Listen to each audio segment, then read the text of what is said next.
Okay, so I recently got a message about what's happening in the Chinese system, that the goat is clashing with the ox, and it's the most unstable month of the entire year. And he said, not sure how Western astrology interprets this month. I'm not sure how Western astrology would interpret it either, but I will tell you how I will interpret it in some detail. Let's take a look at it, right? So here we are right now. This is the configuration at the present moment, which is July 16th, 2021. And I wanted to point out that the nodes, you have the northern node here in Gemini, which suggests, and the node is kind of like the attractor. I haven't quite gotten to that point in the introduction to the objects. I only covered the planets and the sun. But just basically, the nodes are the relationship between the orbit of the apparent orbit of the sun and moon. Where they cross is where the nodes are. So the northern node is what you're attracted towards, it's what you're pulled towards. And the southern node is what you've been pushed away from. So you could say that the northern node is like an attractor towards the future. It's a kind of teleos, if you like. And the southern node has to do with the thing in the past that inspired you to move in the direction that you did, whether that was a positive or negative inspiration. So quite often we are rejecting something from the past that we're moving away from. So here we have the whole world being pulled towards Gemini, which is this uncomfortable split. Highly energetic, it's extremely polarized. It's one thing that's heading in two directions. So you could say that the global civilization now is being split in two and becoming increasingly polarized. And we're coming from this world of a certain understanding.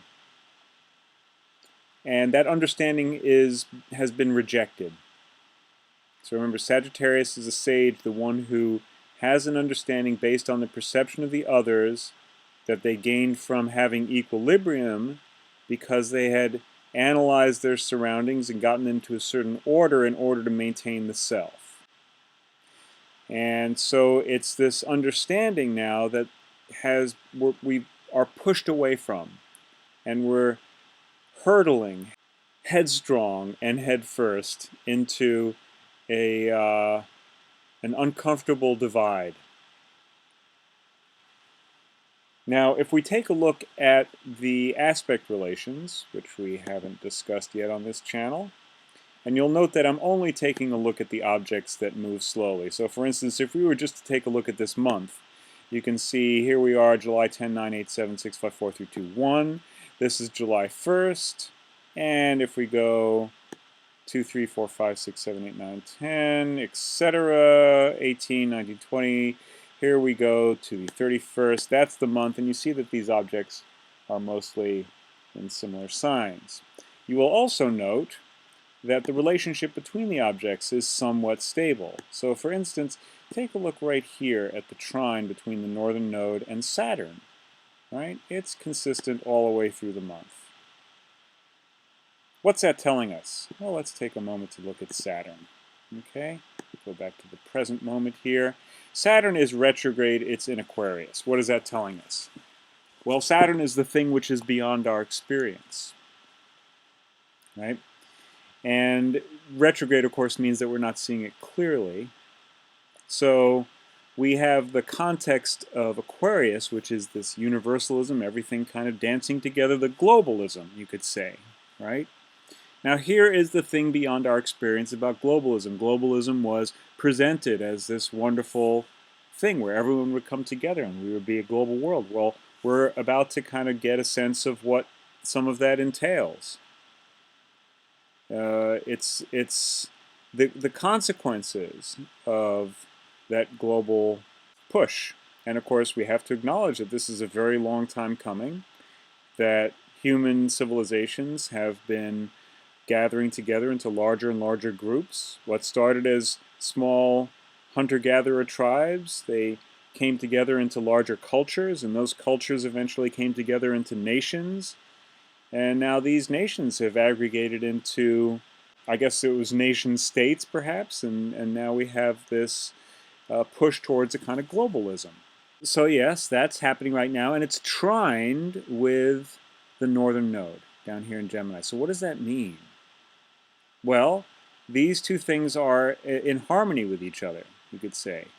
They are in accordance.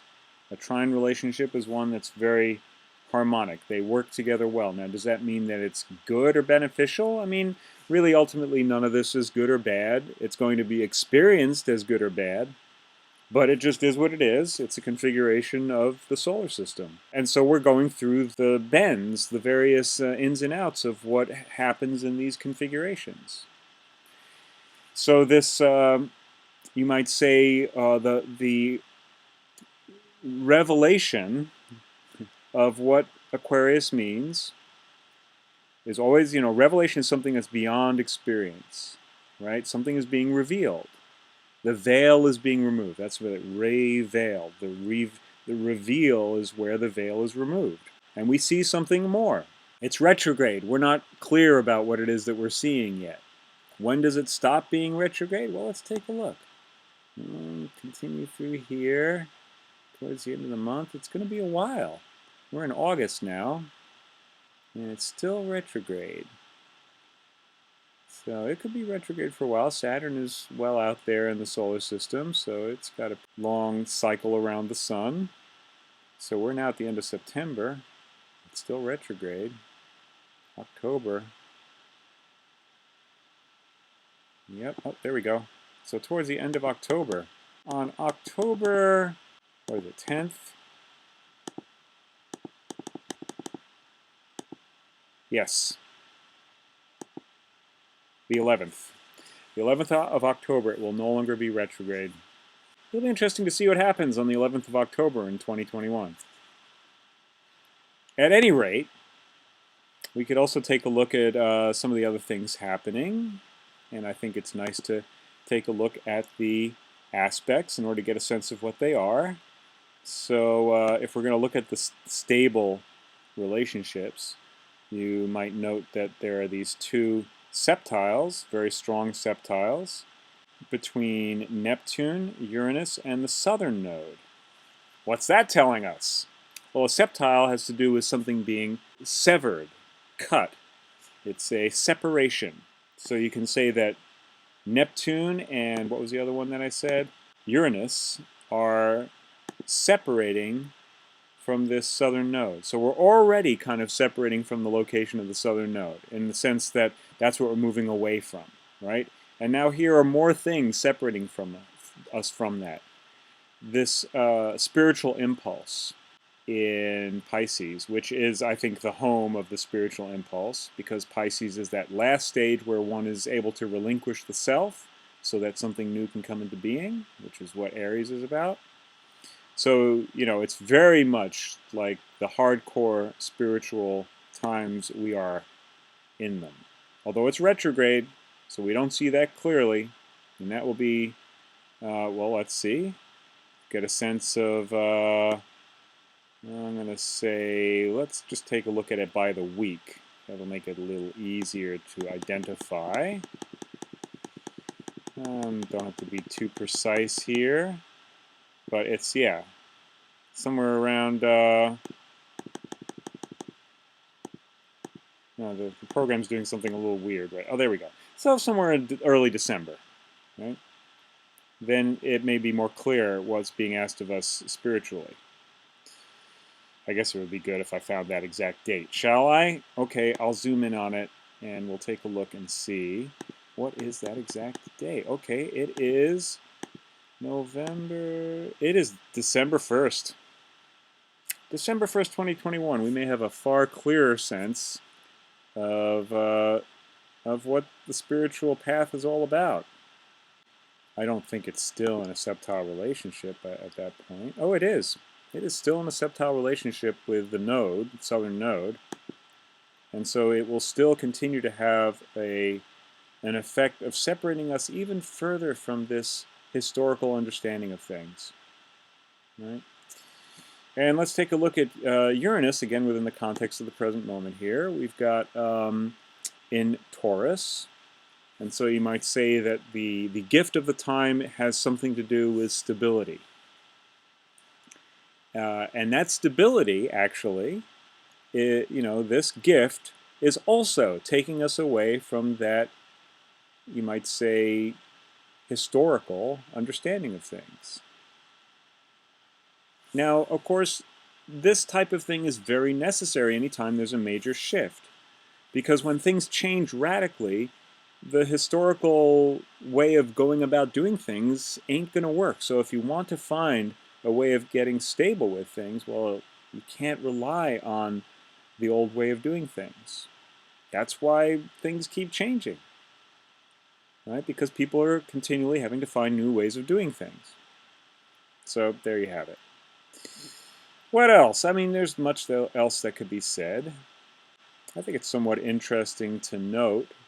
Lilith is here, hovering in Gemini. I'm not going to say anything more about that, but it's worth noting.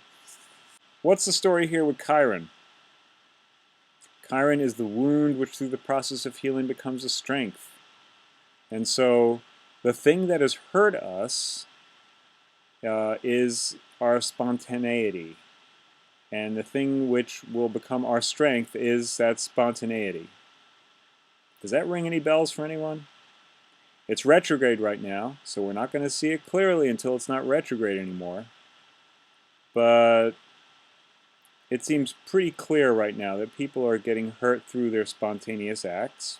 And of course, when an old way of doing things starts to crumble, people try different things, and some of that is quite spontaneous because you can think it through and it's still not going to make a difference, so you may as well just try different things. And, quite often you will get burned when you try something that you've never tried before in one way or another. So it can hurt. That's the wound. But through the process of healing, through the process of getting better of dealing with that, it becomes a strength. What else is this time telling us? Well, it's going to be a little bit, Jupiter's only a yearly kind of influence. It's not, doesn't have as much of a overall concretizing of a given time, but on an annual basis, it's in the sign. Roughly, it's in a sign roughly for a year. So it's retrograde too. Isn't it interesting that so many objects are retrograde? The only object that isn't retrograde is, I guess there's Uranus and of course Lilith here. And where was Pluto? I saw Pluto a second ago. Oh, there it is, and it's retrograde. What would Pluto be? Pluto would be freedom from the whole drama here, right? And that would be through responsibility and striving, through Capricorn, which is really fulfilling destiny. Responsibility and striving is not what they tell you to do, it's what you're here to do. It's not assuming the responsibility that someone else places on you. It's taking responsibility for your own life. That's what would free us from this chart, from the situation. But it's retrograde, and of course Pluto is always a long shot, so it'd be very, very difficult. Real outside chance of being able to fulfill that. So we're pretty much, except for the, I don't know if there are any exceptions, honestly. I don't know that we have the kind of spiritual beings walking the planet. There probably are somewhere. We probably don't know who they are. And, I guess we don't know. Fundamentally, all I know is that I'm not one of them. That's all I know. So we were talking about Jupiter. It's here on the cusp between Pisces and Aquarius. So we've been having this experience over the last year. So you have to realize that we're watching it in retrograde. This is actually a great illustration of what retrograde means. So we're now in the middle of September, and so it's going backwards into Aquarius.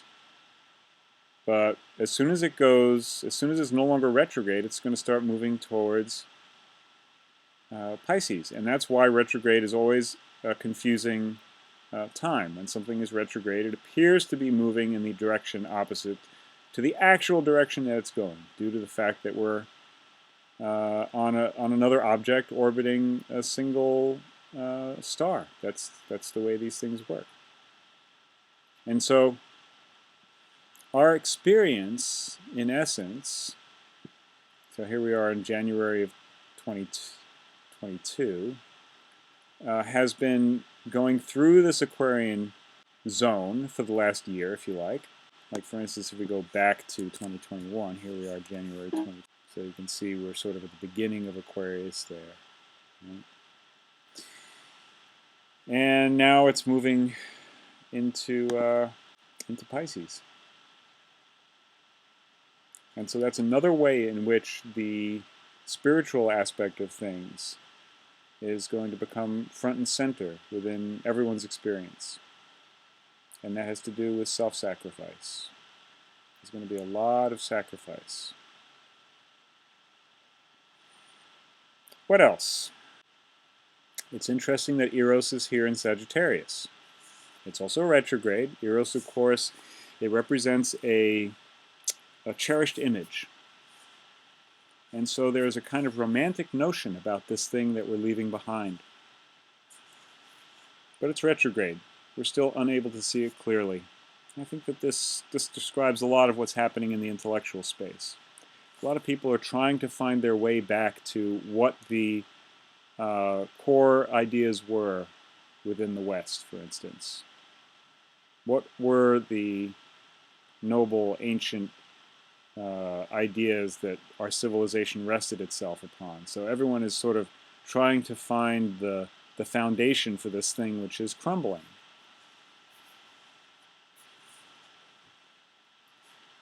It's a romantic notion that we could find restoration. And of course, you know, civilizations have a very hard time transitioning. And particularly one that has been so powerful, it's very difficult for it to admit that it's on its way out. And so it becomes kind of a romantic attachment for some, right? I think for more than it would admit. And I think that particularly as things progress, there will be more and more who feel this way, even though they may not admit it. But there will be a lot of mourning for what was lost. Let's put it that way.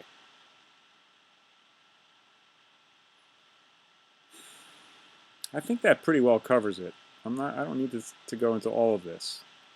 But I think that gives you a pretty decent sense of how I would read where we are at this moment. Okay, if you're interested in this symbolic system, liberation readings, that's what I've been calling this, you can contact me. There's information in the video description. If you'd like to get a reading done, it can be a very interesting process. I recommend it, although I do not recommend trying to guide your life by these things. I think that this is a good way of getting a fresh perspective. But I would say that it's easy for people to get very lost in this kind of stuff, so I don't really focus on it that much anymore. I never really focused on it that much. As a matter of fact, I was completely shocked when I got interested in this, because it was the kind of thing that I would have thought was complete nonsense in the past. But several things happened. Maybe at some point I'll describe that, how it happened, that I realized that there was something to this. It was a pretty stunning, startling set of events. At any rate, I hope you found this interesting. If you want to support these efforts, you know what to do. There's all the stuff up on the screen now. There's links in the show note description and all that jazz. I hope everyone is riding the waves to the best of their ability and dealing with things with as much equanimity and poise as possible. This is where the rubber meets the road. We are all going to increasingly be tested, I believe. God willing, I'm wrong, and things will be better than I expect. But let's be prepared as best we can. Everyone take care.